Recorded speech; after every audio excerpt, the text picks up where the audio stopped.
G'day team, we made it down already. Yes mate, we snuck down last night and got a good spot at the hut. Awesome. Now we're in the Warren National Park region, one of my favourite areas in the southwest, and these beautiful Karri Forests are going to make for an awesome drive. So let's head down to the Warren River for a quick trout fish and then onto the coast to see this hut. This beautiful part of the southwest is not far from the township of Pemberton. We'll be following the Warren River through the amazing old growth Karri Forest before making our way to the Yeagarup Sand Dunes, which are part of the Wildtrak National Park, and then down to the river mouth. But first it's time for a bit of off-road action to tackle this pristine water crossing.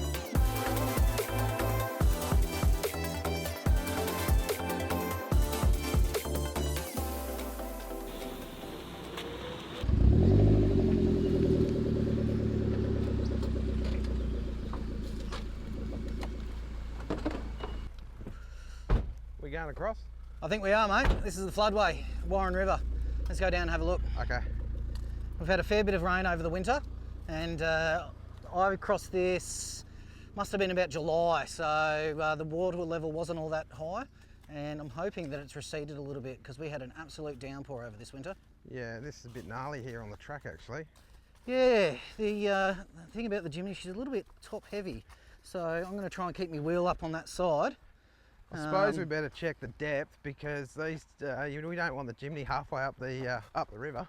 No, not at all. So who's going in and checking this depth? I don't know. What do you reckon? Well, we're both going to be going in there because we're going to be fishing at some point, but I reckon whoever's checking depth, paper, scissors, rock. How's it sound? Righto, you're on. Here we go.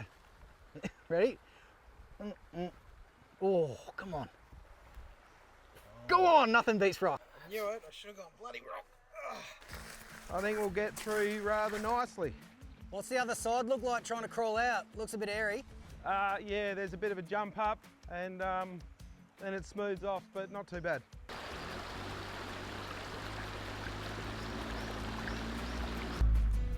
Across the crossing, it's nice sort of smooth rock faces there, generally speaking, and just going to head to this tree branch and then get a bit of a line for an exit.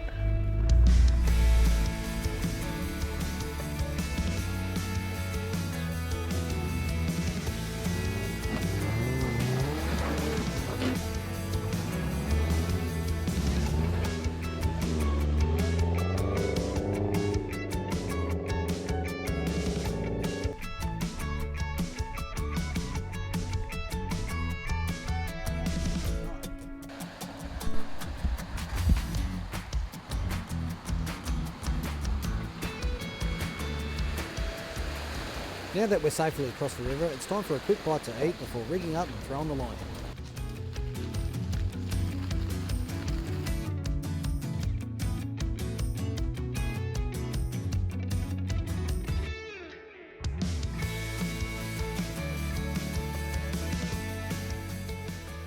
All right, Dave, that was a fun water crossing. What happened on that last bit? Well, the last crossing we had a bit of trouble in keeping it in low range, so I just whacked it in high and just gave it the berries, mate, to be honest. It's getting a little bit out of control, but we got there in the end, so, you know, it's fine. Oh, as long as we get the desired result. 100%. Well, we're on the other side of the river now, which is the main thing, and time for a bit of fishing. It is. So freshwater fishing I know absolutely nothing about, so I need to get a little rundown from you. So freshwater fishing is a little bit different to its saltwater brethren, where here you're chasing usually smaller species of fish, in particular trout, rainbow and brown trout, as well as redfin perch. Now in Western Australia you do require a freshwater fishing licence, and you also need to just be mindful of size limits for trout, but there's no size or bag limit for redfin because they're actually a noxious pest. Right, so for clarity, you can have a recreational fisherman's licence, but you need the freshwater endorsement to that licence. That is correct. It's a southwest region fishing licence. Ah, right, okay. All right, well, how about you show us some of your lures, because I'm pretty interested in what's going to work here today. So a basic setup for a freshwater fishing rig is usually lighter kind of rods and reels. Somewhere between the 1 to 2 kilo or the 2 to 4 kilo mark usually does the best jobs there. So when you're looking at lures, there's a couple of different types. You've got your soft plastics, you've got your chatterbaits, your vibes, and as well as a few other swimsons in there, which is pretty fun to use. The hard part is really working out what the fish are after on the day. So how do you work out what we're going to use today? So match the hatch is usually the best place to start. A lot of fish like to eat their own larvae. So if you can work out something that looks similar to that, that usually gives you some results.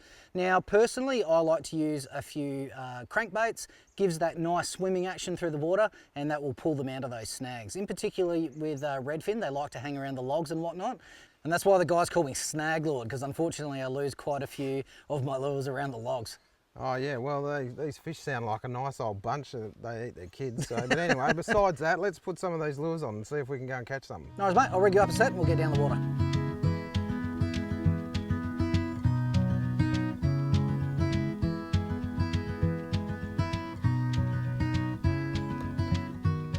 At the moment, we're looking at about, about 1 o'clock, Dave? Yeah, 1:30. Yeah, about 1:30.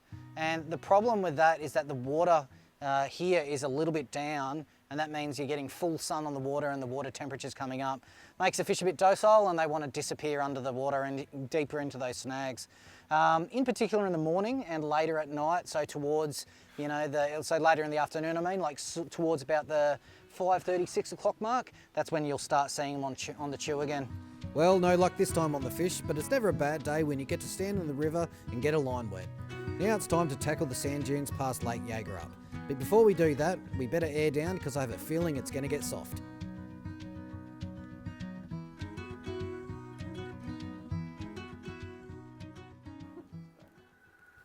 So Tony, we're at Yeagarup Lake. We've got a short little track here, but now's the time to get the tyre pressures down because we've got a big sand dune jump up not far away.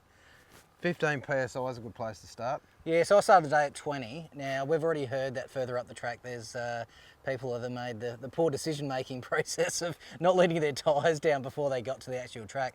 And that's one of the things that you know, you always think about when it comes down to four driving, setting your tyre pressures properly.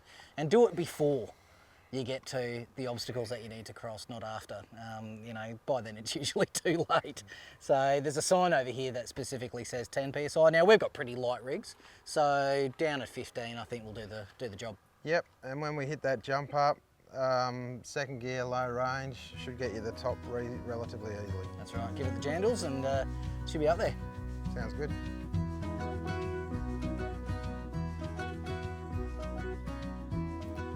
These dunes are a popular destination for off-road enthusiasts, and on a warm day like this with plenty of traffic, it's going to be challenging even for the Jimny. If you don't have your right tyre presses set, you'll find yourself running out of momentum on the way up. So I've made it to the Yeagarup Dunes and there's only one thing to do. Tyre pressures are set, put in low and two, give it some jandal. Let's go!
Mate, we made it. Awesome, sure did. I was a little bit worried you weren't going to make it to the end there, but look, tyre pressure is king. We got up to the top. Yep, 10 pounds is what it needed to be to get up that hill. That's pretty serious stuff. You know, it was a little bit uncanny for the Jimnys to take a couple of shots at it, but you know what? Put in a second, all the way to the top, and here we are. Yep. Time to head over to Yeagarup Hut. Now after a few attempts, we finally made it to the top, and this is our reward. These white sand dunes are absolutely stunning, taking you all the way down to the beach.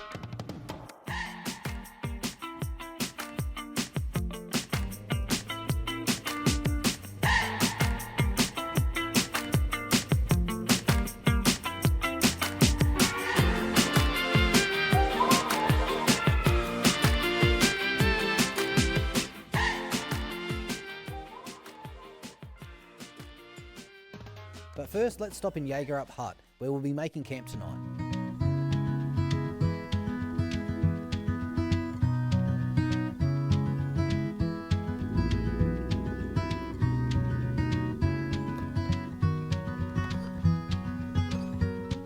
So Tony, this is Yeagarup Hut, your own private campground. This is absolutely brilliant, mate. A great drive in, big camp area, and it's nice and private as well.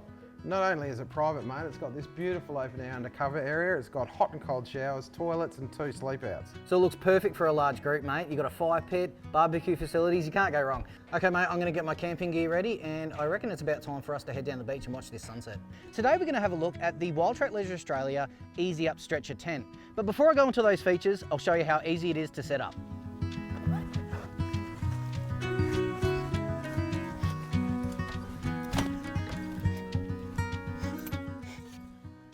And it's that easy. 30 seconds, no more. And it even comes with this handy rain fly. How good's that? Now with an ultra fine bug mesh for being insect proof, 3 doors for easy access, and it has a weight rating of 150 kilos and only weighing 10.9 kilos. This is one of those perfect setups for those compact situations. A powder coated steel frame, large windows for great ventilation, 75D rain fly with waterproof coating, and it measures 200 by 80 centimetres. This is an extremely comfortable tent, and even you tall guys will be well at home. For this and other awesome camping products, ask for Wildtrak Leisure Australia at your local outdoor store or go to wildtrak.com.au. This is Yeagarup Beach, and how good is this? And in the distance, our final destination, the mouth of the Warren River.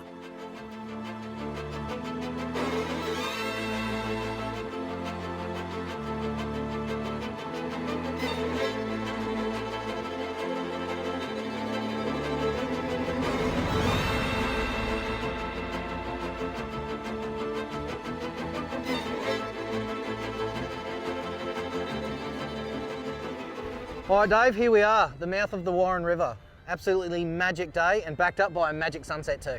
Sure was. We got fishing, we got dunes, we got that fantastic hut to go back and have a great feed at tonight. Awesome day all round. All right, mate, let's watch that sun go down. I hope you've enjoyed the Warren River adventure that we've had today. It's absolutely brilliant down here in the southwest and worth checking out. I hope to see you next time.